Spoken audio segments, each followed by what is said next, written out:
Class 12 के इस chemistry के इस लेक्चर में विलयन के सांद्रताओं के बारे में पढ़ेंगे। पिछले लेक्चर में हमने पढ़ा था कि विलयन कितने प्रकार के हैं, भौतिक अवस्था के आधार पर, व विलय की मात्रा के आधार पर। अब हम पढ़ेंगे विलयन की सांद्रता को निर्धारित कैसे करते हैं। तो हमने बताया था कि जो विलयन है ये दो घटकों के मिलने से बना होता है, जिसमें एक घटक होता है विलय और दूसरा घटक होता है विलाय। दो घटकों के मिलने से ये बना होता है। अब विलयन की सांद्रता का परिकलन हम विलय की उपस्थिति के आधार पर करते हैं। विलयन की सांद्रता का निर्धारण उसमें उपस्थित विलय के कण ही करते हैं। तो विलय की मात्रा, आयतन, मोल की संख्या के आधार पर हम विलयन की सांद्रताओं का अलग अलग तरीके से, अलग अलग फार्मूले से विलयन की सांद्रता का निर्धारण करते हैं। तो सबसे पहले हम पढ़ेंगे द्रव्यमान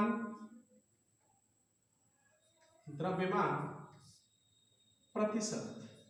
द्रव्यमान प्रतिशत, यहां ये यदि विलयन में सभी घटकों का वर्णन ग्राम में किया गया हो, जैसे कि हम बोलें कि 100 ग्राम विलयन में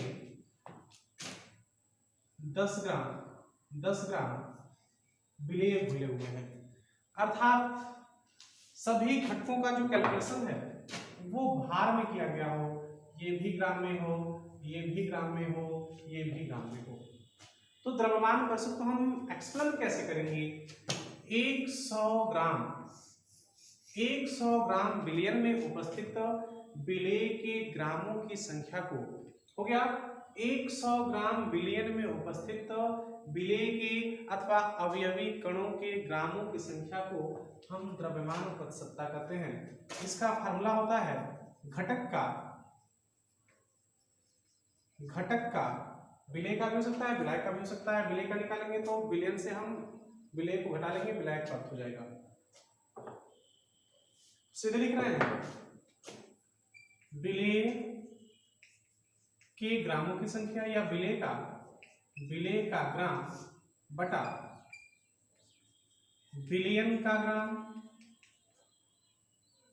गुणे 100, ये प्रतिशत में हम चेंज कर दिए। तो 100 ग्राम विलयन में उपस्थित विलय के ग्रामों की संख्या को ही द्रव्यमान प्रतिशत कहते हैं। दूसरा हमें पढ़ना है आयतन प्रतिशत। आयतन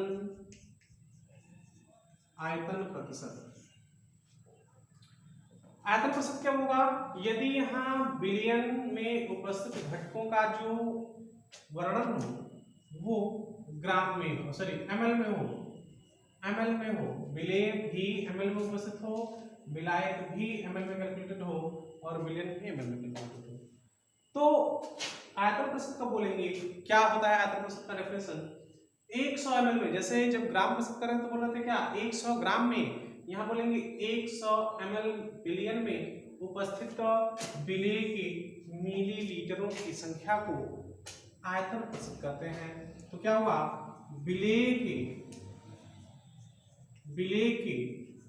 मिलीलीटर की संख्या बटा विलयन के मिलीलीटर की संख्या गुणे 100। तो इसको हम बोल सकते हैं कि 100 ml विलयन में उपस्थित विलय के ml की संख्या को आयतन प्रतिशत कहते हैं। अगला सांद्रता ज्ञात करने का प्रोसेस है द्रव्यमान आयतन प्रतिशत से। द्रव्यमान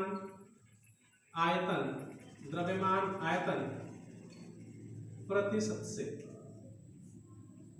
ये कब होगा, यदि विलयन ml में हो और विलय का कैलकुलेशन या विलय का वर्णन ग्राम में किया गया हो। तो द्रव्यमान आयतन प्रतिशत का डेफिनेशन क्या होगा, 100 ml विलयन में उपस्थित विलय के ग्रामों की संख्या, इजी फार्मूला है। द्रव्यमान आयतन को ऐसे बोलेंगे 100 ग्राम विलयन में उपस्थित विलय के ग्रामों की संख्या को द्रव्यमान प्रतिशतता कहते हैं। 100 ml बिलियन में उपस्थित विलेय के ml की संख्या को आयतन प्रसक्ता कहते हैं। और द्रव्यमान आयतन का क्या होगा, 100 बिलियन ml में हो, विलेय ग्राम में हो, तो 100 ml बिलियन में उपस्थित विलेय के ग्रामों की संख्या को द्रव्यमान आयतन प्रतिशतता कहते हैं। ये क्या होगा, बिलियन में उपस्थित विलेय का द्रव्यमान किसमें, द्रव्यमान ग्राम में, बटा बिलियन का आयतन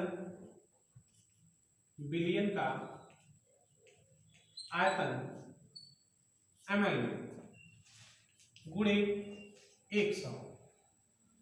इस फार्मूला से हम द्रव्यमान आयतन प्रसक्ता का कैलकुलेशन करते हैं।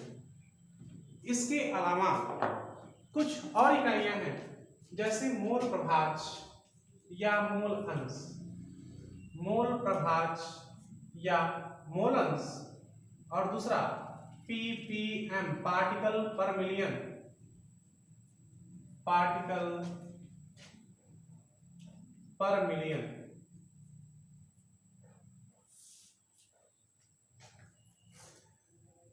अब देखिए कैसे होगा। मोल प्रभाज्य कब होगा, हम इन तीनों को व्याख्या किए कि यदि बिलियन ग्राम में हो तो ग्राम प्रसक्ता, बिलियन और विलेय ml में हो तो आयतन प्रसक्त बोलते हैं, बिलियन ml में हो, विलेय ग्राम में हो तो ग्राम द्रव्यमान आयतन प्रसक्त बोलते हैं।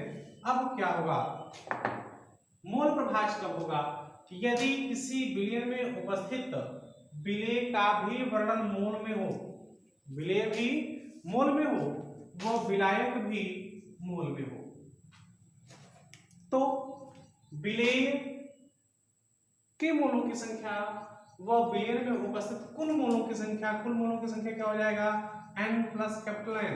चूंकि विलेय की मात्रा कम होती है इसलिए विलेय के मोलों की संख्या को स्मॉल n से रिप्रेजेंट कर दिए, और विलायक का जो मोल होगा वो बड़ा होगा, विलायक बड़ा होगा इसलिए इसका मोल भी बड़ा होगा, इसलिए इसे कैपिटल N से रिप्रेजेंट कर दिए।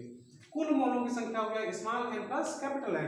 मोल प्रभाज्य क्या होता है कि किसी बिलियन में अवयवी घटक का मोल अंश बटा कुल मोलों की संख्या, जो मोल प्रभाज्य है, यहां देखिए कैसे लिखेंगे, जो मोल प्रभाज्य है इसे काई से रिप्रेजेंट करते हैं, ये सिंबल है काई का, इसे काई से रिप्रेजेंट करते हैं। यदि हमें विलेय का मोल अंश ज्ञात करना हो तो सॉल्वेंट लिख दिए, काई of solute,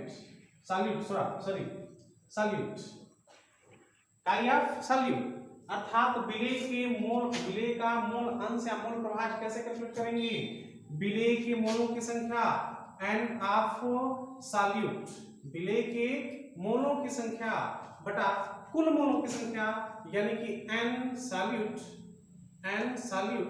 plus capital N solvent, ये हो गया कुल मोलों की संख्या बिलियन की। तो मोल प्रभाज्य कैसे लिखते हैं, मोल प्रभाज्य को काई से रिप्रेजेंट करते हैं, और जिस घटक का मोल प्रभाज्य ज्ञात करना होता है उसे इसके पदांक के पास लिखते हैं। जैसे यदि बिलियन A प्लस B के मिलने से बना हो और हमें केवल A का मोल प्रभाज्य ज्ञात करना हो तो हम काई के पदांक के पास A लिख देंगे, यानी कि A का मोल अंश या मोल प्रभाज्य इक्वल टू क्या होगा, Na, यानी कि A के मोलों की संख्या अपान बिलियन में उपस्थित कुल मोलों की संख्या, यानी कि Na plus capital NB। Similar ऐसे ही यदि हम विलेय के मूल अंश निकालें तो क्या होगा, विलेय के मोलों की संख्या बटा कुल बिलियन में उपस्थित मोलों के अनुपात,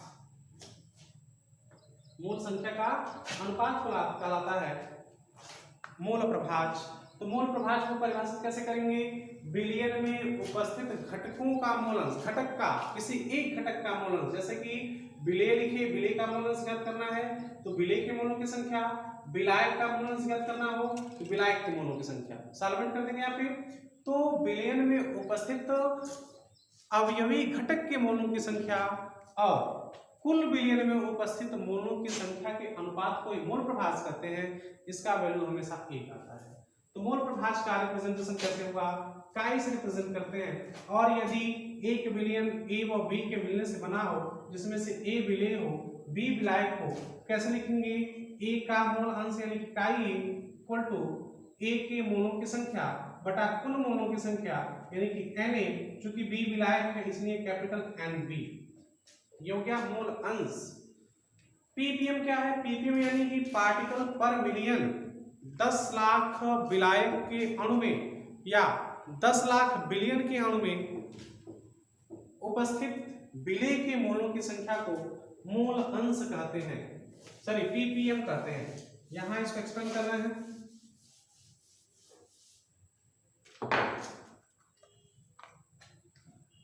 मोल अंश, मोल अंश हो गया, पीपीएम पढ़ना है, पीपीएम पार्टिकल पर मिलियन, पार्टिकल पर मिलियन अर्थात हर 10 लाख में उपस्थित कणों की संख्या क्या होता है, 10 लाख विलायक के अणु, यहां पे सॉरी बिलियन का कितना अणु हो, 10 लाख 10⁶, और इसमें विलेय के कुछ ग्राम उपस्थित हो, तो इनका जो अनुपात होता है वो कहलाता है पार्टिकल पर मिलियन, यानी कि 10 लाख बिलियन के ग्रामों की संख्या, यानी कि बिलियन कितना, 10 लाख ग्राम यानी कि 100 किलो, बिलियन के 10 लाख ग्राम में उपस्थित विलेय के ग्रामों की संख्या को पीपीएम कहते हैं। पीपीएम इक्वल टू होता है ग्रामों की संख्या, विलेय के ग्रामों की संख्या, विलेय के ग्रामों की संख्या बटा बिलियन, बिलियन के ग्रामों की संख्या गुणे 10⁶। इस फार्मूले से हम पार्टिकल पर मिलियन का कैलकुलेशन करते हैं। आगे हम दो और मात्रात्मक वर्णन का, सांद्रताओं का वर्णन करने वाले यूनिट का कैलकुलेशन करेंगे। एक मोलरिटी, मोलरता, और दूसरा मोललता। मोलरता को कैपिटल एम से रिप्रेजेंट करते हैं और मोललता को स्मॉल एम से रिप्रेजेंट करते हैं। मोलरता क्या है, इसे आप 11वीं में पढ़े हो पहले सत्र में कि 1 लीटर बिलियन में, यानी कि बिलियन का आयतन भी सॉल्वेंट, भी सॉल्यूशन किसमें हो, लीटर में हो, यानी कि भी है, और 1 लीटर हो, वैल्यूम 1 लीटर हो, वैल्यूम कितना हो, 1 लीटर, बिलियन का वैल्यूम 1 लीटर हो, और इस 1 लीटर बिलियन में उपस्थित विलेय के मोलों की संख्या यानी कि N ऑफ सॉल्यूट, ये कहलाता है मोलरता। यानी कि 1 लीटर बिलियन में उपस्थित, ये वैल्यूम ऑफ सॉल्यूशन यानी कि बिलियन का आयतन किसमें है, 1 लीटर हो, तो 1 लीटर बिलियन में उपस्थित विलेय के मोलों की संख्या को सॉल्यूट यानी कि विलेय को सॉल्यूट करते हैं। तो 1 लीटर बिलियन में उपस्थित विलेय के N क्या है, मोलों की संख्या, तो 1 लीटर बिलियन में उपस्थित विलेय के मोलों की संख्या को मोलरता कहते हैं। सिमिलर ऐसा ही डिफिनेशन है आपका मोलरता का। यदि विलायक 1 किलो हो, 1 केजी क्या हो, विलायक, 1 केजी विलायक यानी क्या, सॉल्वेंट, सॉल्वेंट यानी कि घोलने वाला, तो विलायक 1 किलोग्राम का हो और उसमें विलेय की कुछ मोलों की संख्या हो, N ऑफ सॉल्यूट, विलेय के मोलों की संख्या। 1 किलोग्राम विलायक में उपस्थित विलेय के मोलों की संख्या को मोलरता कहते हैं।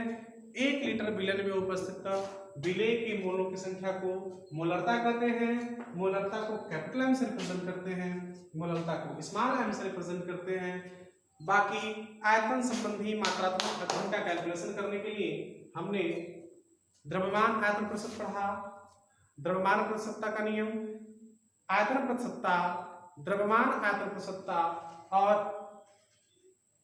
मोल प्रभाज, पार्टिकल पर मिलियन, मोललता और मोलरता। इससे संबंधित अभ्यास प्रश्नावली को आप सॉल्व करेंगे।